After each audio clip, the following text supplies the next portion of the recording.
कि केकरा से ले हम सवार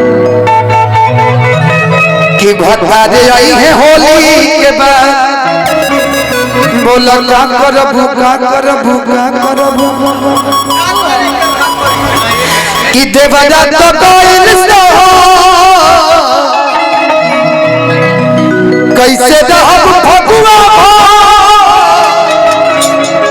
कि पल पल दया लैया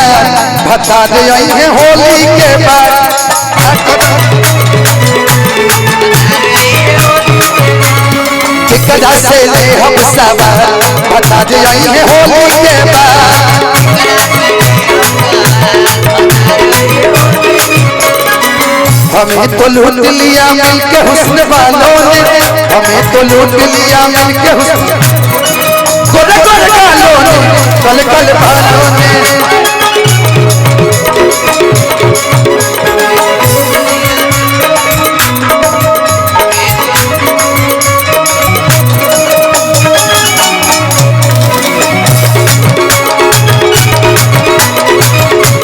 केकरा से ले हम सवार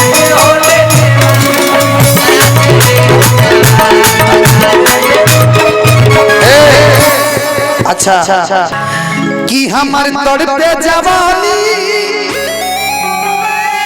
कैसे मनवा के बानी कि रोज बहे फगुना के आगी हो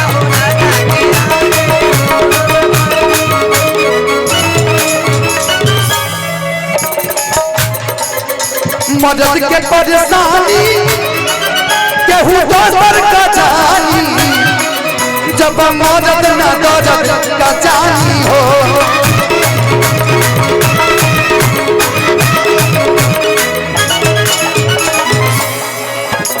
मजा कुल्ही होई बराबर मजा कुल्ही होई बराबर भत्ता दे आई है होली के बाद बोला का करबू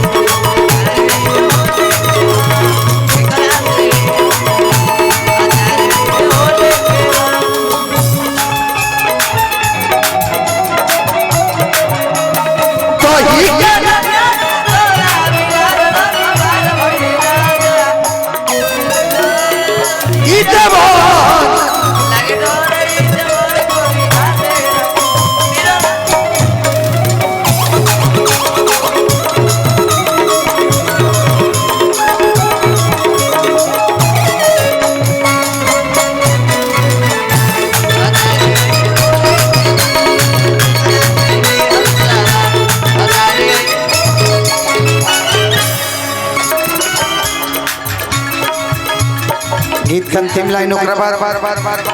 ठेठ होली के फरमाइश बा हां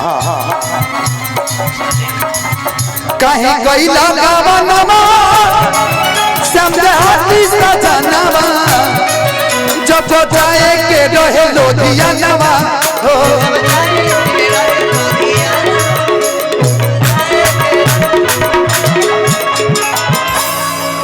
प्यार लाल संख साजी सभे कोइल से सुधारी धनंज माने नाम हर के कहनवा हो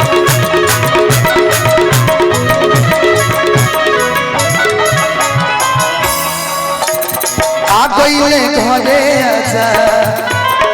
आ गइले घरे आजा भत्ता दे आई है होली के बाद केकरा से ले हम सवार भत्ता दे आई है होली के बाद देवरा तो कोइल सो कैसे रहब भगवा पल पल दया लैया भत्ता दे आई है